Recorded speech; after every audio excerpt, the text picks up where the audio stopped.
100 meters looked like a lock for the podium and found herself in that dreaded 4th place spot again.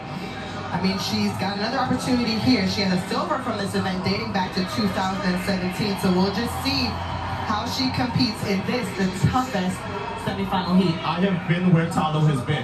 You're doing a double at Worlds and you don't medal in the 100, you only come out one of 2 ways. I am leaving here with something. I gotta kill somebody in this 200 for sure, or man, I don't know what's going on. Yeah. Come out. So Ta Lou has her work cut out for her with Sha'Carri Jackson, the defending world champion, and Sha'Carri Richardson to the outside. If you were watching us when we showed you the 100, you'll remember that Sha'Carri qualified on time for that 100. I do not think she enjoyed being in that room. And I think she is going to want to hang on here and make sure she's in that top 2 so she doesn't have to deal with that. And one of her US teammates is in that queue room right now. Kayla White is having the anxious and nervous wait. Sha'Carri Jackson, she thought for a moment she had that 100 world final until she looked to her right and saw Sha'Carri Richardson cross the line first.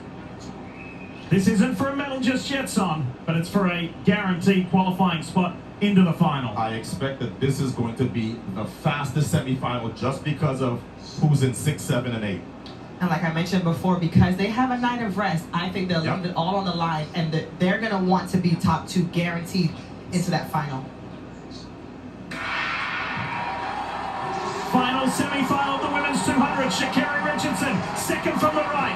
And the world champion has made sure she has done the job on the turn. Ta Lou is there as well. What does Sha'Carri Richardson have from the outside? Here we go, she's going to rely on that finish. Sha'Carri Richardson's in trouble, but now she starts to wind up. She's coming by Ta Lou, and will get there. So just eased off, she felt comfortable enough. Sha'Carri Jackson with the win, Richardson.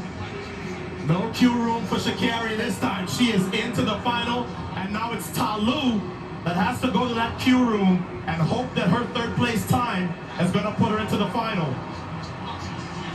We'll crunch the numbers here for you and let you know ASAP. So the top 3 from this semifinal into the final. As we expected, this was going to be the faster of the 2, or at least the most competitive. Yeah.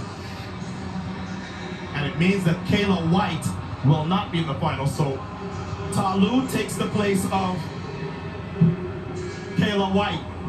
And Strawn will also be in the final as well for the Bahamas. So we take a look again at this 200, and you would think that Sha'Carri would be a little bit stronger in the first turn. Obviously, they both have run 10-6, 10-7, 100, but it is Sha'Carri Jackson who always seems to run the turn like the fastest in the field. And now look at Sha'Carri. She's completely off the gas. She's relaxed. And it is Sha'Carri having to do the work to get in the mix and to ensure that she was in that top 2. But this is Sha'Carri's weaker event. There's no doubt about it. If there is a clear favorite in this event, it is Sha'Carri Jackson. As long as Sha'Carri's not in her head, I anticipate that she could scare that world record. She's run 21.4 when she was slower at 100 meters. So what can she do after some disappointment in the 100? We'll see. We'll see tomorrow night.